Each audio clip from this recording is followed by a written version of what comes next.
everybody, welcome to Swansonville, the Swansons' very own podcast. I am Joe. And I'm Angie, and we are the Swansons. We are so happy to be back. It's been a while, Ange. That's right. We did season 1, episodes 1 through 13. Which, by the way, are available on YouTube and various places to review. Yeah. But go ahead. And then now we're on season 2 and episode 1. This is the beginning. This is a new place, a new journey. This is a new chapter in our lives as the Swansons. That's right. We have a little bit different setup here today than we did in season 1, so we're hoping that y'all like that. And one thing that's the same is that we're going to be doing a special interview later on today.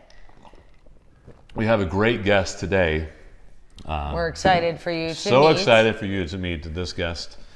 We had to take a bit of a pause. Yeah, it was a summer break. Well, no. I broke my wrist, and it set us back a little bit in a few different ways. However, we still performed at all our shows, right? We didn't cancel any shows, but we were unable to pull off the podcast and some other things that had to be put on hold. That's right. So we are extremely happy to be back. This guitar currently is a prop. I can't really play it that well.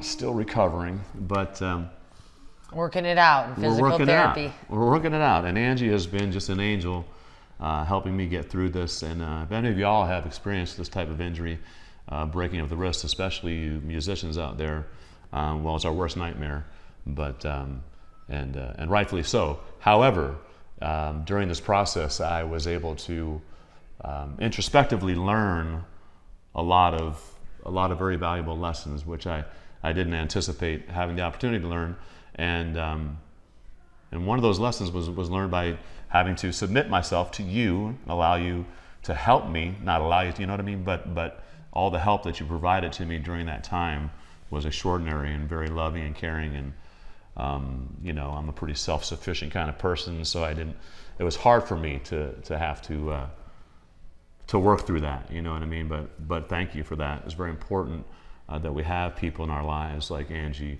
my wife, and whether it be a friend or a family member. When something like this happens to you, it's quite devastating to slip and fall and break bones and be unable to take care of yourself and whatnot. So I know we started off on a little bit of a serious note, but I just wanted to explain to our fans that we've been away for a little bit of time, and we're ecstatic to be back here in Swansonville. And I just wanted to thank you, Angie, for helping me get back to this place so we can resume our lives and entertain our fans and have fun in the process. So thank you for that. Yes. Glad that you're back. We have been very busy in Swansonville. We've done a lot of things, too many things to cover in episode 1 of our new season. One of the things that we had the opportunity to do, well, you know what? You're wearing pink.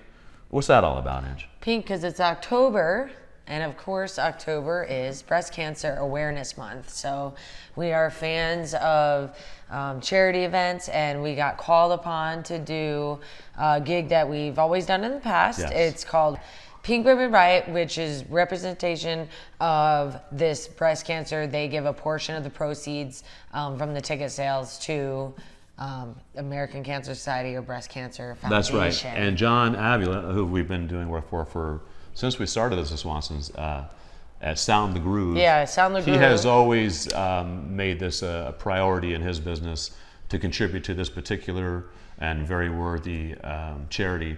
And so we've been doing this through the years and are happy to be invited back this year to do this in San Diego at the Tin Roof. Right. And so, which is another really cool venue, which we don't get the opportunity to play very often. So that's fun. And and it's always a good reminder to our fans out there who are purchasing tickets or purchasing anything from the Swansons is that always a portion of the proceeds we donate to charity on a regular basis, and so that's kind of what we're about, and that's part of the reason why we started this band. Yeah. So. I mean, we just want to make sure we're spreading love and happiness through the music. That's correct. And then whenever we're able to offer our services of performing music or contributing our time and volunteering for various charities. That's right. In fact, if you have a charity that you might need our assistance, feel free to message us, and you know, we'll take a look at it. So we're doing this charity event in San Diego, and another wonderful thing that we had the great opportunity to do was we opened for Gary Puckett and the Union Gap. That's right. And at first I didn't even know who it was because it's not my generation. Gary Puckett's from the 60s. Yes. But he's an international superstar songwriter, and his songs go way further than just American. His songs are timeless. They're really, really timeless. Woman, and he had Woman. So much success. I was about to name a few of the hits, but they didn't come. What are some of the other ones? I thought it was just Young Girl. Yeah. Cheating on your mind. Yeah. You Google them. Go ahead.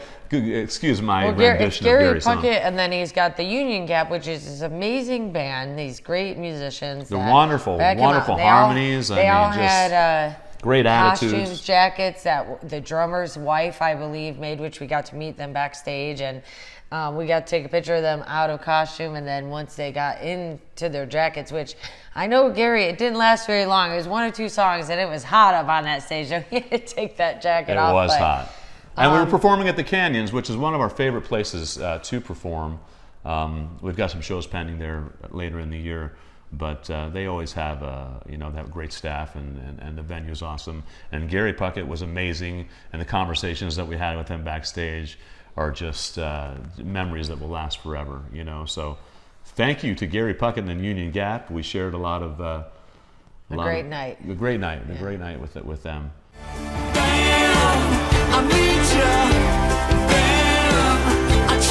I mean, it's like focusing a camera. You got a camera, and anybody can pick up a camera and point it in the direction, but you got to focus that camera if you want to get a good picture. Right. Mastering's the same thing. So we are in the midst of promoting our brand new album titled BAM. That's right. So we released the single, the title track, for the album, and that's right. So BAM is out right now, and it's available for download and streaming. It's the first song off that album, which we've been working very hard this whole last year, actually about a year and a half of production, pre-production that we've been working, spent all this time, money, and effort, blood, sweat, and tears, right? Right. On this album. It's at 13 tracks. Is it 13? That's 14? correct, 13 tracks. 13. Yeah. We always end up about that number of songs. It's our lucky number 13. Yes. And we just decided, let's release one at a time so that some of these songs could get some attention, because we both feel, the times have changed. People aren't really doing records. It's more of a single situation happening. Right, downloading, streaming. And these songs, they deserve the attention. So I get it. I'm down with releasing one at a time, and then as your idea came about offering that whole album but for freestyle, but in like 6 months from now, like, it will be available. But really, we will have BAM available for pre-order on vinyl. On vinyl. And we're going to go retro digital? with the vinyl, right? Okay. So that's kind of like a cool idea. We hope that y'all like this. So all those tracks, they won't all be released as singles. We'll probably release maybe 5 singles that's what we're off the thinking. record, and then to hear the rest of the record, you'll have to purchase it and pre-order it, and we appreciate that. We are independent recording artists, Angie and I. So it's really, really important that we have fans like y'all that continue to come out and enjoy our music, and we appreciate you so much for all that you do for us, the Swansons. So that was a cool thing. Gary Puckett and the Union Gap at the Canyon. And we have BAM, and we wanted to just kind of go over that process, since you are the songwriter, Joe. And so let's talk about it. Let's talk about that particular song, BAM. BAM is a very, very unique kind of song, But do you remember how it came about, as far as, because I get the song. If you guys have a chance to listen to the song, it's like we're describing this car situation, but it's an example of life.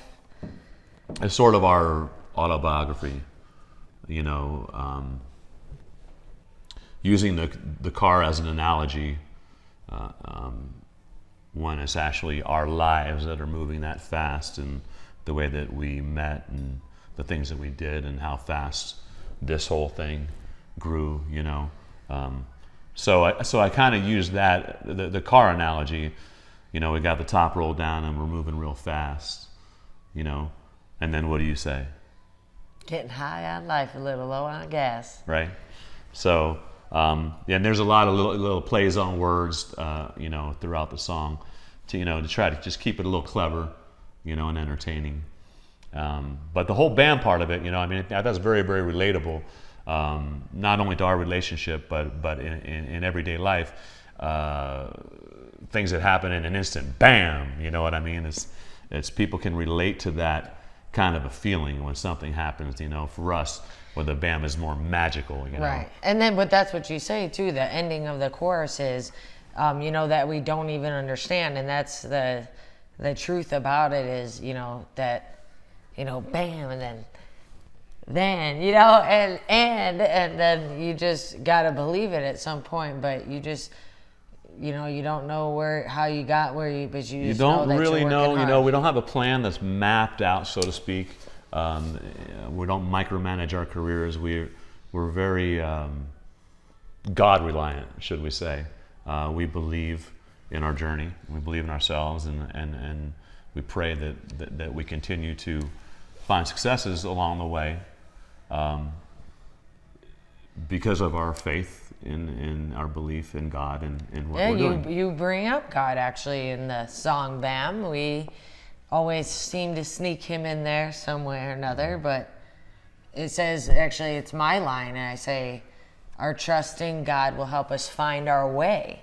Yes. And that is the truth of our journey here, is like, you know, we don't know what tomorrow holds. We're just sowing our seeds and hoping that we're doing what the Lord wants us to do. But often we get caught up in the whole race.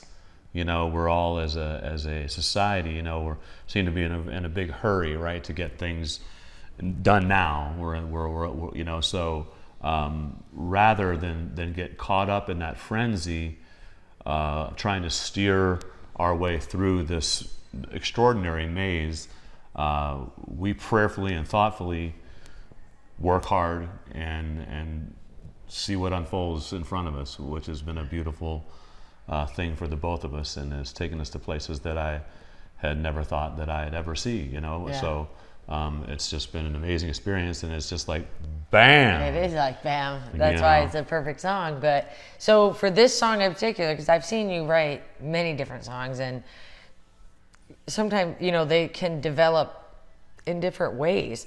So for this one in particular, was it the chorus? Was it that bam? Were you really, you know, hearing like that first, and then the idea of the whole concept of the song came after, or what kind of? That's usually the way that it goes. And so I don't.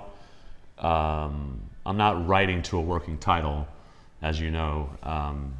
In this particular instance, I was listening to the track on a loop and waiting for an idea to come, right? So, bam, kind of just fit into that pocket right there, you know? And then, so the idea sort of follows whatever word or line or phrase pops into my mind, and then it starts making sense, or I try to start making sense of it. I hate to take credit. I feel like a memory I'm jogging. Was I there when I was like, gosh, I'm feeling like this, you know, bam. No, you're always there, and you're always the main source of my inspiration, you know. But I almost always allow the song to come to me. Right. So you did that for the chorus part, and then how did you, decide how you were going to phrase? Because I got the verses? bam, I meet you, right, Mm-hmm. and then we're bam, we're leaving. So that's all that's all making very good sense. Is very literal,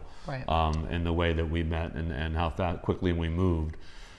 But then I started getting this idea, right, this kind of vision of this fast car, right, like, because we do a lot of driving, right, and you do the majority of the driving, and you drive fast, you know. So I mean, that wasn't too far of a stretch of the imagination, and we're always kind of in a hurry to get to where we're going, right?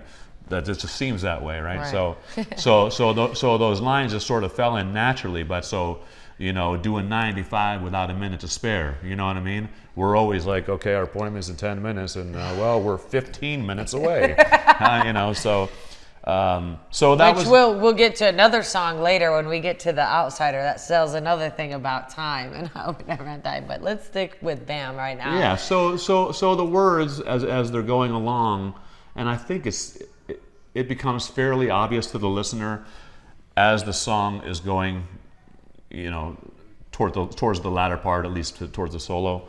You kind of figured out that this is a relationship song, and that the car is representative of the relationship, that is not actually about a little red Corvette. Yeah. That's already been done by one of my favorite artists, by the way, Prince.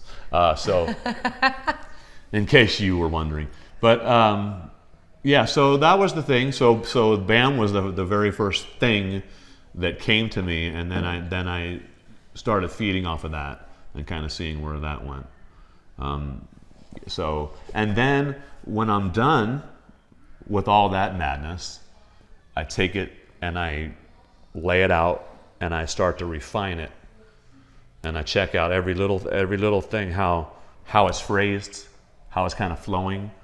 Maybe there might be another word that might sound better, you know. So then I start crafting and kind of just whittling it down and crossing words off. By the time I'm done with it, it looks like an incredible piece of scribble. But for this song in particular, too, from my memory, I believe, didn't you create that guitar riff with producer Joe Alfaro at Little Green Studios first, then kind of developed a semi-song, just the music, and sent it to Bill, or did we have some lyrics on that? No. What I did was I worked with Joe in the studio, and this is another thing that I do, you know, fairly often, is I'll take a little idea to Joe musically, right, just on the guitar, and have him mess with it kind of with me back and forth, and see because his mind thinks differently than mine does. I like working with different musicians and kind of picking their brain and then kind of stealing their stuff, you know what I mean? I'm not, no, but so I got that riff, you know, dun dun dun dun ba da da da ba dum bum bum, right? Really catchy, right? So that was the flavor, and then I wrote the song, the majority of it in the studio, again on a loop, and having ideas just come to me and letting kind of flow through me, and then so it was originated. Then I took the demo that you and I recorded there, and then sent that to our producer Bill Watson in Nashville. Then he takes a look at the total composition, and has things that brilliant ideas that he adds to them, and then sends back that piece of work to us, and then we're ready for the final vocals. So, and we've recorded those in LA, but we got to go back to Nashville to lay down the final. Oh, we did that already. We did it for BAM. Sorry, my mind is lost because we're already 6 or 7 songs into our 2020 album. So, but that's where BAM came from. Most of the songs that the Swansons do come out of thin air, and there's not really. But it also made a game changer, because we were going to go with the title The Outsider, and when you wrote BAM, and then that made it onto the album, obviously, we both decided that would be a better title. So we kind of changed. It did. gears. It just popped. The song was like one of the last songs, if not the last song written. It helped develop the whole concept. And then let's talk about the video, and like how well we, of course, we're listening to the song, and when we have to get a little bit of an inspiration when we're listening to the song, and then we decide where are we going to go for the video, what are we going to do, and we both agreed that we need a bad to the bone sports car. We did. So that was the idea, and so we were on another voyage with Vic, the cameraman. And it was so easy to just rent a car from Enterprise for the day, you know, like, because we don't have a red Corvette, obviously. So we were able to rent Rent that car that you see on that video is from Enterprise Rent a Car. Thank you very much. So what we did, you know, you have the analogy of the relationship, and then you have the literal sense of the words. And so to paint that picture, right, in video, we wanted to use the actual physical car. Yeah, and we took it out to the desert, out to this dry bed lake, which was perfect location to be just doing 100 miles per hour. Yeah, we were going fast. I mean, scary fast, kids. It is an excellent feeling pressing on that gas. I think I deserve to be I think I was a race car driver in my previous life, and I think I could be. I deserve some kind of an award as good... being the passenger.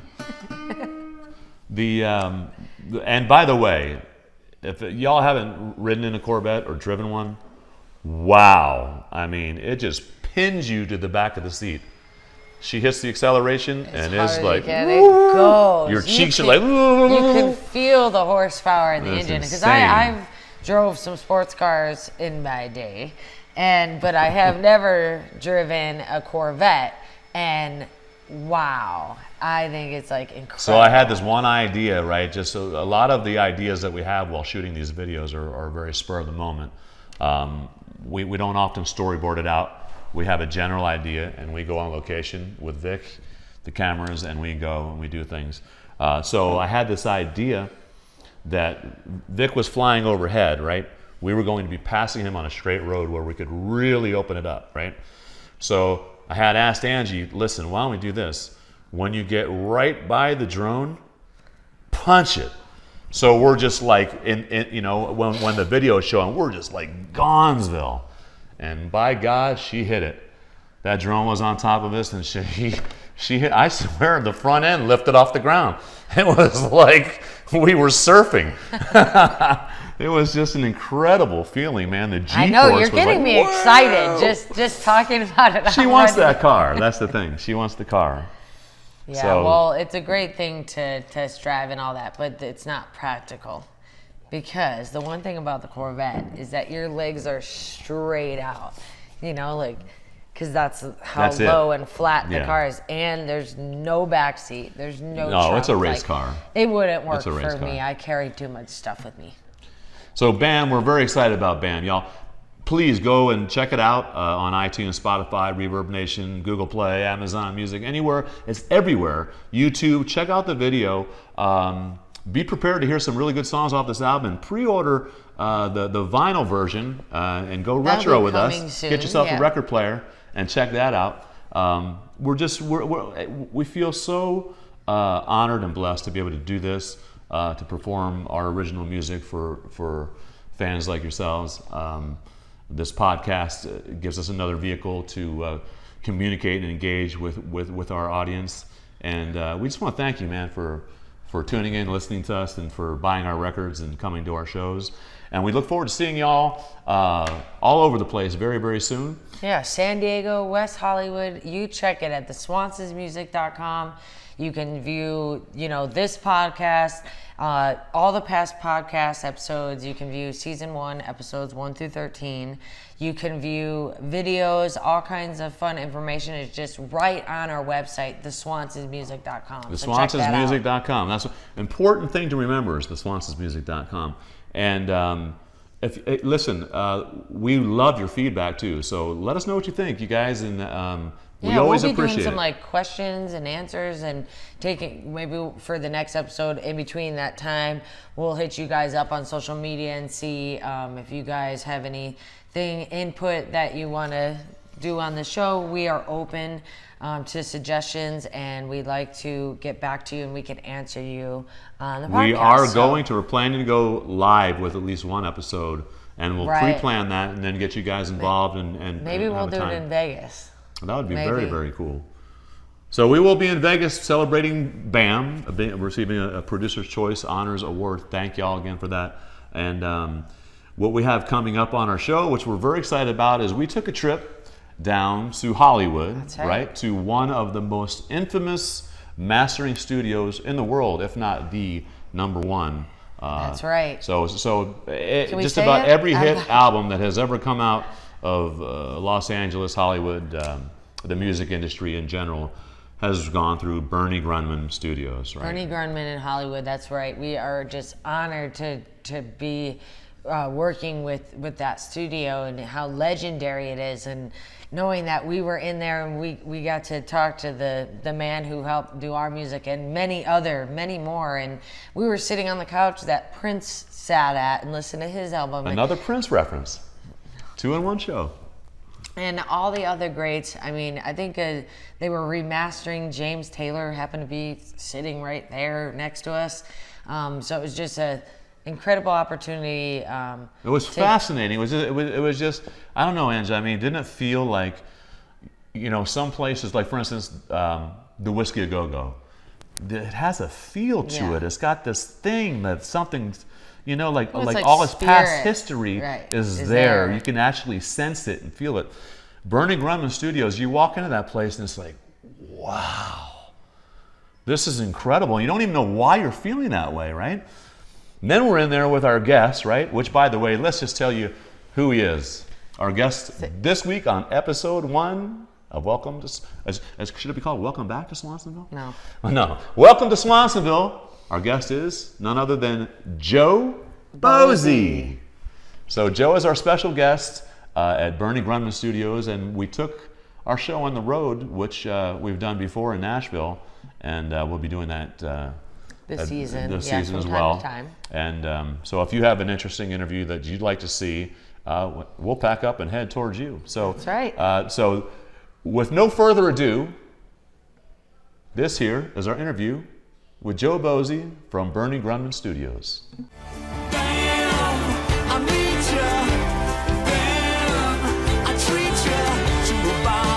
Hey everybody, welcome back to Swansonville. We are here with our very special guest and friend, Joe Bozzi at Bernie Grundman Studio. Hey Joe. Hey Joe. Los Angeles, California. Los Angeles, Hollywood. Out here in Hollywood. Drove out to Hollywood. That's right, to see Joe, talk to Joe about his life here in Hollywood in the studio. Joe, before we get started with that, let's talk about, just real quick, I know you just had, you and your wife, a baby. Yes, we did. Little girl. A little girl. Yeah. Everly. 1 month old tomorrow. 1 month old. So Joe's a new papa. I was a new papa not that long ago. This is Joe's second time around. You have 2 other children? I do. I have a 15-year-old son, Ethan, and a 12-year-old daughter, Zara. 12-year-old daughter, Zara. And where are you from, Joe? You from this area? I was born in Chatsworth, California. Moved all over the country. My dad was in the radio biz, so we moved a lot. And then found my way back to California in the middle 80s, and I've been here ever since. So the radio business, that's pretty typical, at least back in the day, or is that typical of a radio? I've never... Your father being in radio, so he went from one station to another station? I think it is pretty typical. Pretty typical thing? Yeah. He was climbing the ladder. Oh, yeah, climbing the ladder. So, yeah. And you said he ended up with K-Earth here, which is a big station. He started with K-Earth here. Oh, he started with K-Earth. And then he got hired at an AM radio station in Canada that was the largest broadband AM radio station in the world. Wow. CKLW, that's right. And then after he exhausted that, he was producing music and working for A&M Records in Detroit, and then moved back here to LA and worked for A&M Records here in LA. And I moved back here in the 80s, and the rest is... So you've been around it your whole life? Yes. I grew up in studios. Studios. I know. And so you radio stations. always knew you wanted to be playing music, or did you want to do I DJ wanted to be a rock star. You wanted to be a rock star. One of you. I still want to be a rock star. Yes. No, but I mean, I don't know how you could do this job without being a musician. I know that there's a lot of mastering engineers that do this job without being musicians, but I mean, it's definitely something you need to, I would think have the feel for the Yeah. So your main instrument would be what? Guitar. The guitar. Yep. So that's where your passion lied there. Or still does. Yeah, for sure. Yeah. Yeah. Do you write with the guitar? I used to. I was in bands. I wrote. Yeah. Yeah. I mean, the only thing I write now is cute little kid songs. Stop crying. Yeah. Did you play in high school? Did you have like a high school band? I would call it a garage band. Yeah. But yeah, me and my brother, who also is a mastering engineer, Mike Bozzi, who Oh, also cool. works here. Yep. We had a garage band. Oh, that's pretty cool. That was great. And So how you- long did that last? Were those the glory A days? long time. Well, I never got any better than than I did when I was in the garage.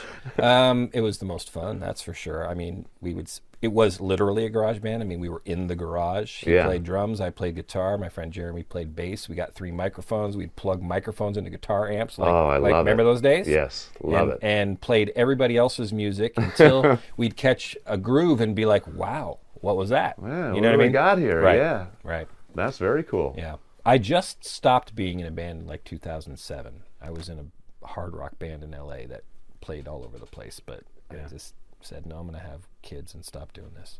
Yeah, Stick to mastering. yeah. It can be pretty time consuming. Well, sure. Rehearsals, shows. Oh man. Yeah. Writing.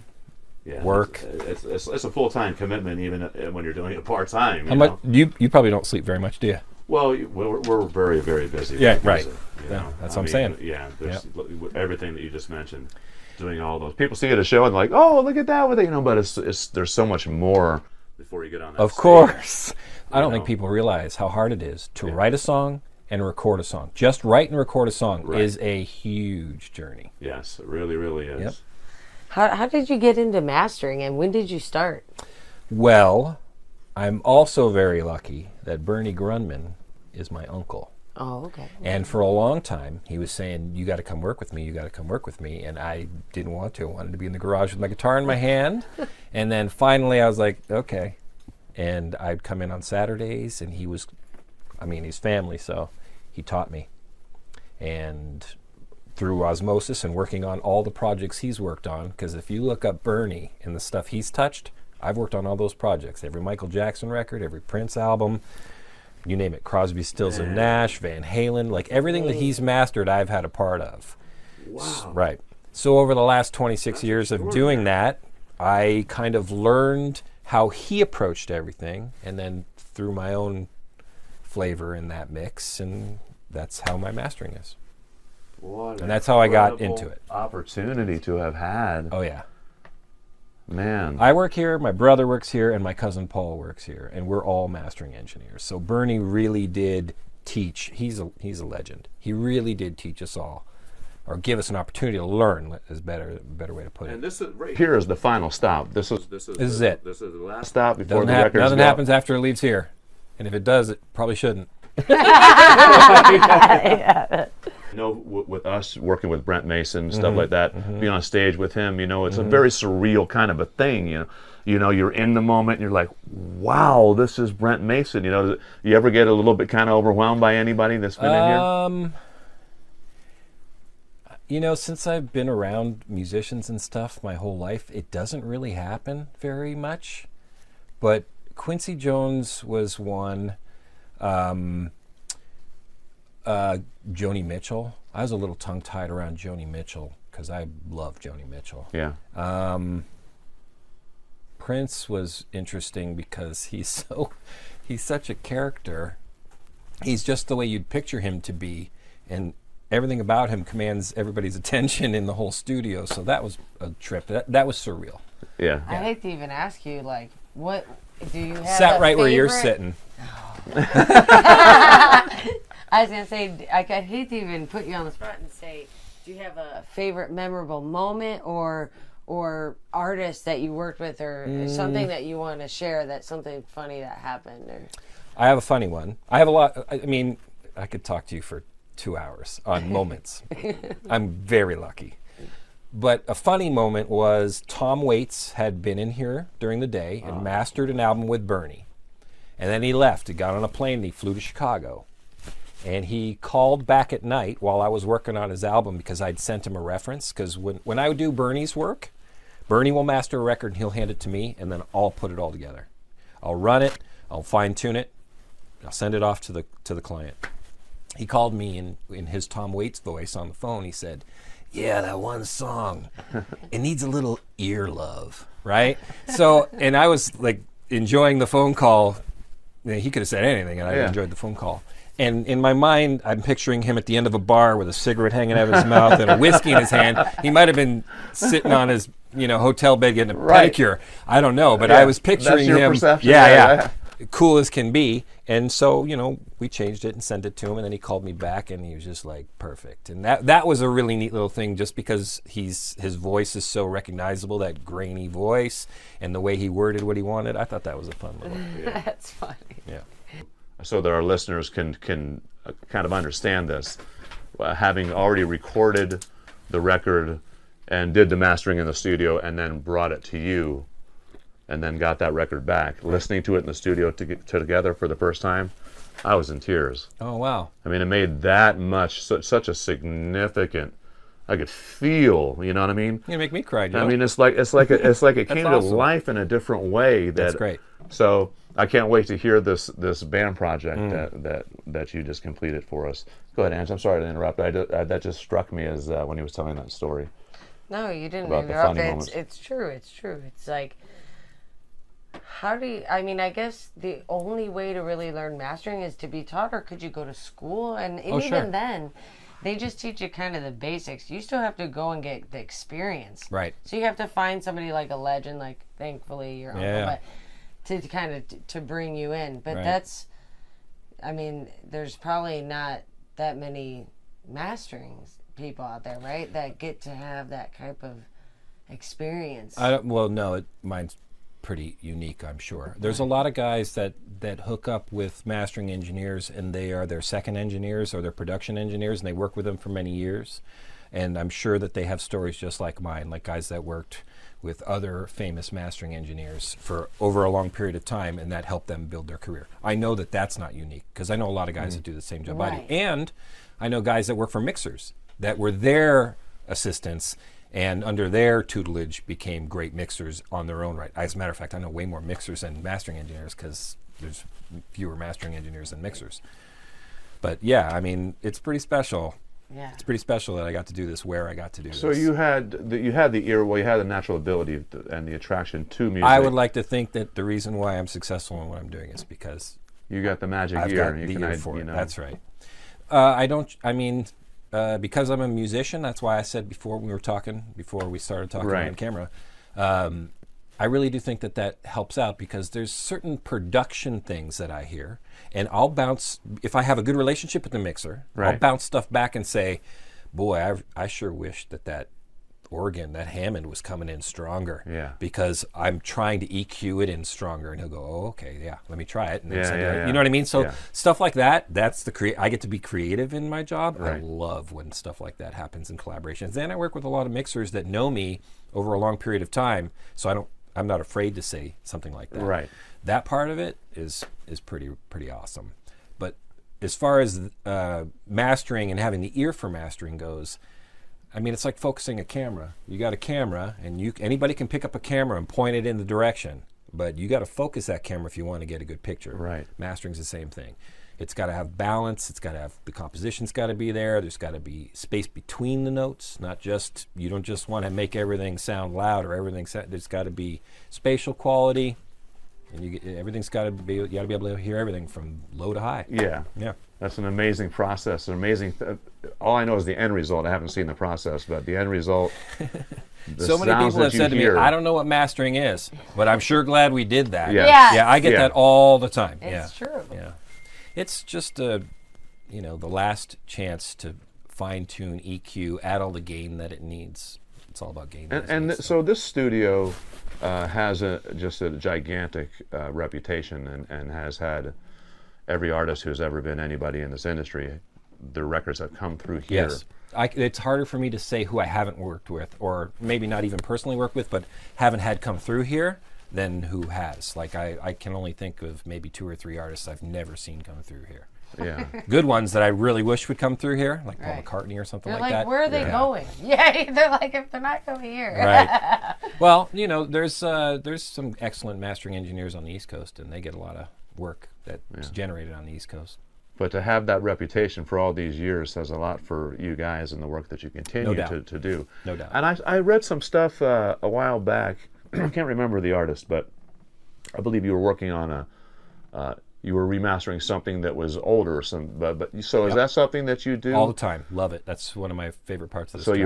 you bring older stuff to life. We remastered the whole Eagles catalog. We remastered the whole Crosby, Stills and Nash catalog. I'm remastering Prince's stuff. We're remastering Jimi Hendrix. Jimi Hendrix tapes are sitting on the floor over there. Wow. I'm working on that. Yeah. So yeah, that's really great because you're taking something that's already a legendary recording, Yeah. and it's not like we're taking big liberties in the mastering. Right. We just want it to sound as good as it can. Yes. With the new technology that comes out and the higher bit rates and the higher sampling rates, we're able to put out a product that sounds clearer and better and more detail. Yeah. As you've been doing this, you said that when we were talking off camera, Yeah. so you were playing in a band previously before children. Right. So any plans of, are you just happy with the kids doing the mastering thing? Have you don't see- surrendered, Joe? Yeah, you don't see any more. Have you hung it up, Joe? I don't think Is it so. all out of your No, system? I don't think I've surrendered. Like every once in a while, I'll, especially if I go to a show, I'll be like, oh man, Yeah. I could You need to I play. could be doing that. Yeah, yeah. You know what I mean? Totally. Yeah. So that does happen. And I don't go to too many shows, but a while back I saw, right across the street, I saw a couple bands that I grew up listening to, and it made me want to grab my guitar for sure. Absolutely. Yeah. You never know what's going to start that fire Right. again. Right. You know? And like I said to you, I do like to play little ditties for my kids and stuff like that, and it's going to happen more now. I mean, I just moved, we just had a baby. Hasn't been a whole lot of time to sit down and breathe. Right. Yeah. Yeah. But there'll be time for that. Yep. Plenty of time for that. Yep. Yeah, I had asked Angie. I was in the studio actually writing some very painful stuff, you know, working through my life in music. And we had just started a date. It might have been our second date. She was driving me to the studio, and she sang a line, you know, that I had written in one particular song. And I said, that's where the fire was like, we should start a band together, you know. She's like, what? I said, yeah, we should really start a band together, you and me. And that fire started burning right in that moment. That's and pretty darn cool. It hasn't stopped, man. It just keeps growing and growing and growing, you know. That's great. Yeah. I love that. Does your Everly's mother, Yeah. does she play music, or is she in the music? No, nothing at all. No, she's a nurse. Oh, wonderful. Yeah. She loves music. Yes, yes. Yeah. How about your brother Micah? Is that your only sibling? Yes, Yeah, it I is. wanted to Yeah. ask And that. did he play anything? He Oh, you played said you played a yeah, band together. He played when drums, oh. yeah. He played the drums. Yeah. Okay, cool. He won a Grammy last year. Oh, that's great. Yeah. That is awesome. We went to the Wonderful. Grammys last year. It was our first cool. time. It was our first Yeah. time ever. Fun, right? It was so Yeah. much fun. We went to the after party, you know, after parties. Right. And, but yeah, we were sitting way up there, you know. Sure. And, of well, course. we were dreaming from way up there, you know. Yeah. We were loving that we were Grammy members and that we were able to be there, and so the seat didn't bother us. But we figured, you know, it shouldn't be too long before we're down there, Nice. right? That's right. Hey, man, as long as you have something you're working towards, that's what it's all about. If you lose that, then you hang it up and you sit down on the couch. Right. Yeah. Yeah, No, we don't. We both feed off of each other, I can tell. and she's just on fire. So you know, I can't slow down for a Can't minute. keep up. You got to keep up. I've got to keep up, man. There you go. I get it. I got to keep up. Do you want to show us a little bit of what you do? Sure. And Sure, maybe yeah. on one of our songs, we'll work on the title track, bam. We're working on the title track, bam. And so, again, so our audience understands, so we've finished recording the album in Nashville at Nash Tracks with our producer Bill Watson, and everything, you know, sounds great. He feels comfortable with it, and they're all done with what they do. And now we're turning the project over to Joe Bozzi, who has actually finished. Is that how you pronounce your last name, by the way? Yes, it is. Okay. So he's completed the project, and we haven't had an opportunity to listen to it yet. And I'm sure it sounds amazing, but now we have a chance to watch and kind of see how this thing works, man. I can't wait to see this. This is pretty cool. So let's take a look and see what's happening. All right. How it Well, all you works. send me your files, right? And I load your files up into my Pro Tools. Okay. And then what I'm going to do is I'm going to take your digital file, I'm going to convert it to analog, which is where my EQ lands, and then I'm going to convert it back to digital and capture it in my computer here. Okay. So I take your file as it sounds, and do my little, EQ adjustments, how I think it needs to sound in order for it to sound as the best it could be. I don't want to say better because it sounded great. Right. But I want it to maximize the potential of what's in there. So I add the proper gain in order to make it nice and loud, and then I, put in that little EQ stuff so that I can make sure that I hear everything I need to hear. Right. And that's it. That's what I do. I have to decide how I'm going to give you gain. I have to decide whether I want to use compression on your mix, whether it needs it. Sometimes mixes come in there a little bit loose and they need a little glue to hold them together. Was not the case in your mixes. Were very good. Thank you. Yeah, you're welcome. If you want to send people my way from the studios you've been working in Nashville, please. Oh, we'd be happy. Oh to. my gosh. Yeah. No. See, that's what I was telling you about off camera too. I'm really impressed with the stuff that comes, anything that comes through here from Nashville. We've done some stuff, and it's always fantastic. So I'll play you back your raw file, and then I'll play you back what I did, and I'll even dial it up so I can show you A/B, the difference between your raw file. And just one question before you do that. Sure. Do you do it on a song-by-song basis, or do you listen to the whole project and dial the whole thing in as kind of one thing? Depends on my time frame. There's times when I get albums from people, and it's 13 songs, and they need it by the next day. Oh, yeah. So I put them in order, and I go. Yeah. In your case, you gave me a week, so I listened to it, and then I figured out how I wanted to approach it. Very cool. Tried a couple different things. Yeah. A, B, C, D'd them. Right. Picked the one I liked and went with that philosophy. Awesome. Which is what I did when I remastered your previous record. Yeah. I'm sorry, what was it? Country This. Country This. Yes. So I'm going to play Okay, back BAM. While I'm playing back BAM, I'm going to play back the raw file, and then I'm going to dial it up so you can hear the difference, because it's going to take me a minute. Okay.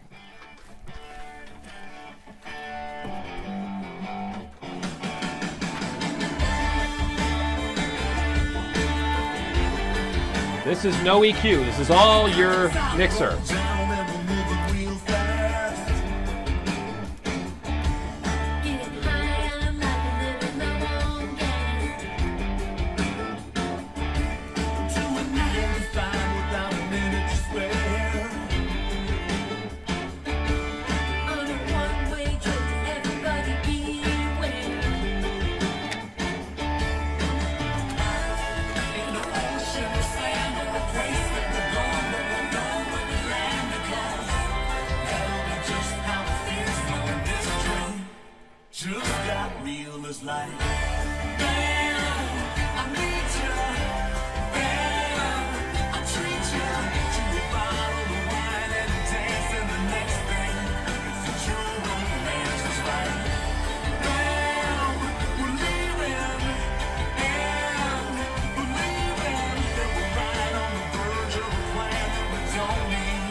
You ready for this? Yes.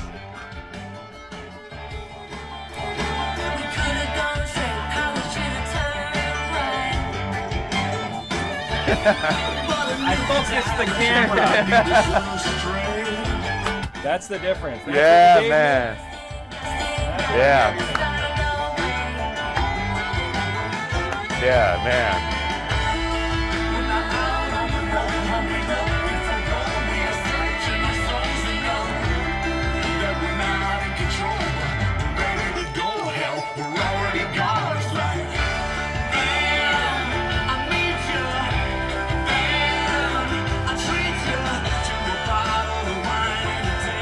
Man, that sounds incredible.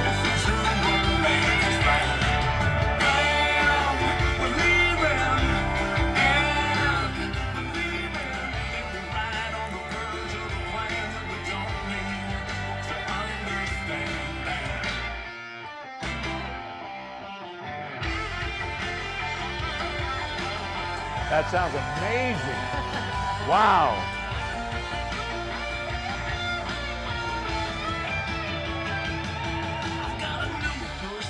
From the passenger side.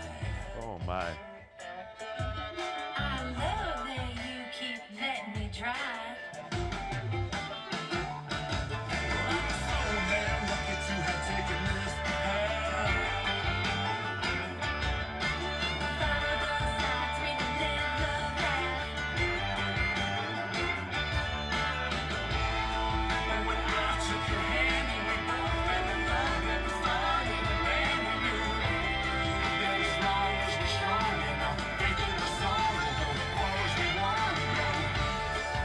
Wow.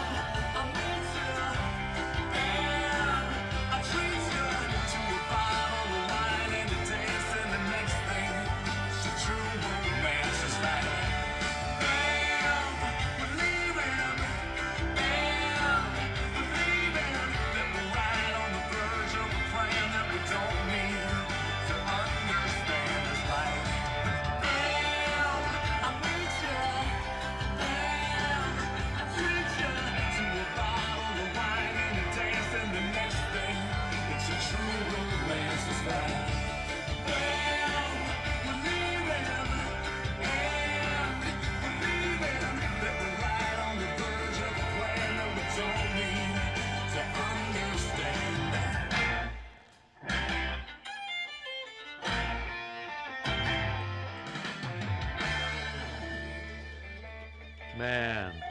Excellent. Yeah.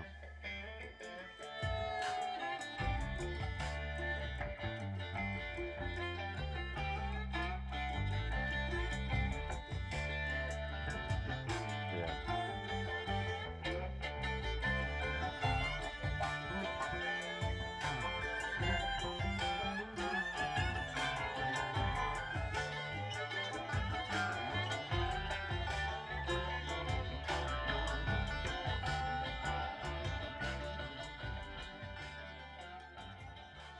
Boy, man, I'll tell you what. That's amazing.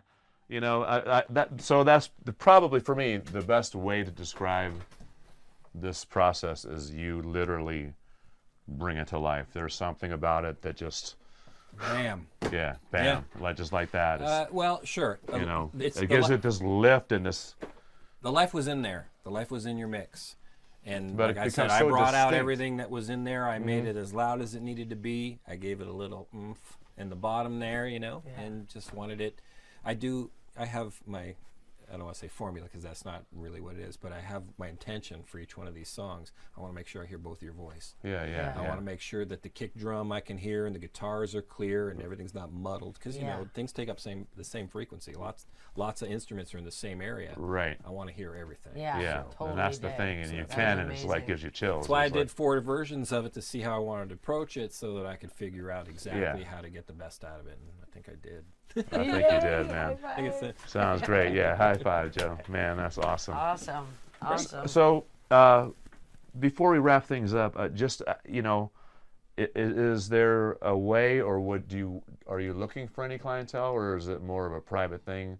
Would you want our audience to know how to be able to get a hold of you directly? Oh, they can always call up Bernie Grundman Mastering and request Joe Bozzi. Absolutely. Okay. Or if they're friends of yours, they just call you up and then you send them my way. and Okay, we can yeah, do but it that so- way too. So Bernie Grundman Studios here in Hollywood, and Joe Bozzi is the master. You just heard his expert work, and my goodness, it's just phenomenal, Joe. I just can't. And you are a rock star. You're the thank you. biggest rock star of all Angie. rock star because you put Yeah. your hands on everybody's stuff, and Thank it you. wouldn't sound as good as it all does. It's people without like you that make everybody else look better. you know I what mean? love doing this job. There's no doubt about it. Maybe So that you're would- the prize. Maybe that's what would keep me from actually getting back up on stage because I really like doing it. Yeah, and if you decide that you do want to get back up on stage, maybe it could be with the All right, Swansons. there you go. You know what I mean? Because we're always bringing new people up on Oh, stage with man. us. You know, I might so- take you up on that. Yeah. So if you ever get the bug, man, and you know you find a particular song, say, hey, man, if I come up, I still have a Telecaster and a Stratocaster. There you very go. good. That's it.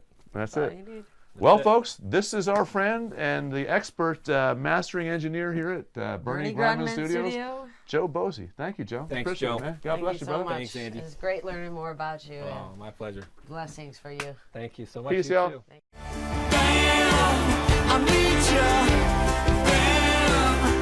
Hey, everybody, welcome back to Swansonville. That was Joe Bozzi, and man, that was just so much fun. Thank you, Joe, and thank you, Bernie Grundman, for allowing us to come to that wonderful location to shoot this segment of our podcast. We are happy, excited, ecstatic to be back with you in Swansonville. We will see you next time. That's Normally, we play a song on the way out, but let me just give you an example of what a G chord looks like right now for me. Vic, could you zoom in on this right here? This is me trying to finger a basic G chord. It will get there. We're It will getting get there, folks. There's always hope. We never give up. Lots to be thankful And, for. Incredibly thankful for you, for your wrists, for you guys, for the fans tuning in out there. Thank you, Vic. Thank you, Vic. Wonderful. Team Swansons, all you people out there that are All the constantly people supporting us and helping us sharing, out. helping us It takes out. a team to do this kind of stuff. Angie, I love you. I love you. And we love y'all. Thank you so much for tuning in. See you next week on Welcome to Swansonville, Season 2. That's right. Peace and God bless. Peace. God bless y'all.